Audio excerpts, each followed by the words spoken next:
Hello, I'm Paul Meehan from Edgemoor Investment Advisors. Thanks for joining us. 2019 has been good to income investors and is shaping up as one of the best years ever for our income portfolios. We have seen solid performance across all the asset classes in which we invest, which, in addition to traditional fixed income vehicles like investment grade and high yield bonds, also include high-yielding preferred stocks, utilities and telecoms, energy pipeline companies, real estate investment trusts or REITs, and business development companies. Last year, we talked about how best to position an income portfolio in a rising rate environment. But this year, we have instead seen rates decline as the Fed reversed course from raising rates to reducing them. Falling interest rates have certainly been a tailwind for our income holdings this year, but when we evaluate potential income investments and build our income portfolios, we are not focused on the direction of interest rates. Instead, we're focused on finding high-yielding securities with strong business fundamentals to support their dividend or interest payments. Our current portfolio yields roughly 5%, or more than 2.5 times the yield on the 10-year Treasury. Over the long term, we aim for a total return of 5 to 7% from our income portfolios, a target we are happy to have surpassed by a wide margin this year. One consequence of the strong performance of income-oriented securities this year is higher valuations, which make finding new investments that satisfy our criteria more challenging. We do, however, continue to find attractive candidates across the asset classes we follow. Business development company Ares Capital, the stock I highlighted at last year's forum, has posted solid returns so far this year, and we continue to buy it in our portfolios. In the utility sector, we continue to hold several names, but Dominion Energy is the only one we're currently buying. In our view, Dominion stands out with a dividend yield well above the sector average, solid earnings, and a reasonable valuation. In the midstream energy or pipeline sector, we continue to buy Enterprise Products, Magellan, and Enbridge, which we consider to be among the strongest players in the industry. Higher-yielding preferred stocks, primarily those issued by REITs and banks, and carrying yields of between 5 and 7%, also continue to play a role in our portfolios. And in the REIT sector, we've recently added mall owner Simon Property Group, which I'd like to discuss in a bit more detail. Simon operates roughly 235 shopping centers around the world, most of them Class A regional malls and premium outlets in high-population, high-income markets. Some of you may be familiar with Simon's D.C. area properties, which include Pentagon City, Arundel Mills, and Potomac Mills. With a market cap of $45 billion, Simon is the largest U.S. retail REIT and one of the largest U.S. REITs of any kind. Currently trading near the low end of its 5-year range, we believe Simon is attractively valued.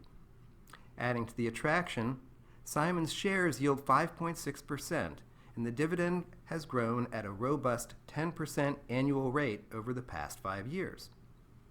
Despite the substantial rise, Simon's dividend remains well covered by its cash flow. Collectively, mall REITs have underperformed over the past several years, with store closings and retailer bankruptcies feeding the narrative of the retail apocalypse, in which all brick-and-mortar retailers inevitably succumb to e-commerce, spelling doom for all malls. There's even a website called deadmalls.com that chronicles the travails of the mall industry. While more malls will close in the coming years, what you see if you look a little closer is that the fortunes of mall properties are diverging sharply, with higher quality properties poised to survive and prosper, while the weakest disappear.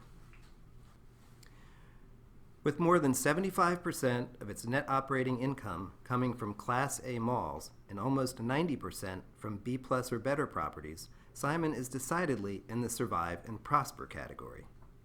A look at Simon's solid third quarter results show its resilience in a difficult retail environment. Occupancy was 94.7%. Sales per square foot at its properties, an indicator of the health of its tenants and malls, grew a better than expected 4.5%. Funds from operations, a measure of REIT profitability comparable to earnings, was in line with expectations. And leasing spreads, the difference between rents paid under new leases versus the ones they are replacing, were up an impressive 22%.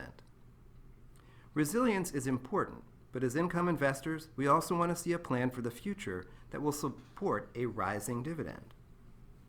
On this front, Simon is not simply sitting on its hands and hoping for the best. Its new development pipeline includes 1 new U.S. project and 4 new international projects. In addition, and importantly, Simon is also responding to the changing retail landscape by redeveloping and diversifying its well-located existing properties to meet changing consumer demands. This means repositioning tenant mixes to include mixed-use properties such as apartments, hotels, and offices, and Simon currently has more than 30 redevelopment projects underway at its properties. The Ritz-Carlton Hotel at Pentagon City and the Live Casino and Hotel at Arundel Mills are examples of these ideas, but Simon also has larger projects in mind. For example, at its Northgate Mall in Seattle, which you can see in the slide, Simon is planning to tear down 60% of the mall to make room for 1,200 new housing units, 4 office towers, a 200-room hotel, and a central park with more than 100,000 square feet of green space.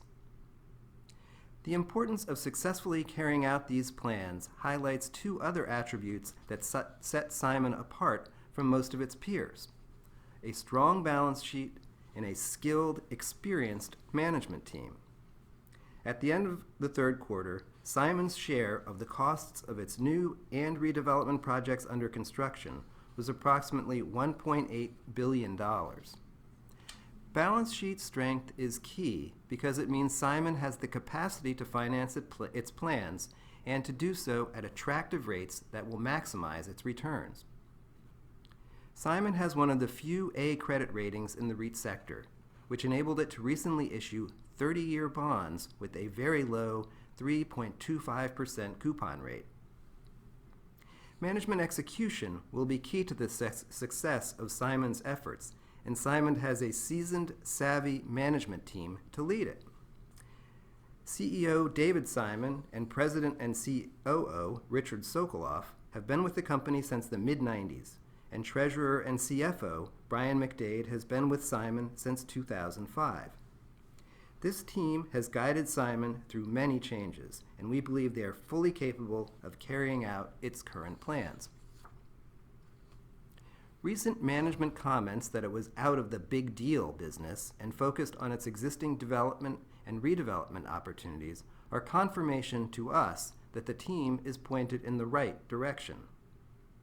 The idea of investing in brick-and-mortar retail in the age of Amazon may seem out of step with the times, but in our experience, the best values are often found in out-of-favor asset classes, and we believe Simon's above-average growth prospects, premium properties, and solid development pipeline make it an appealing investment.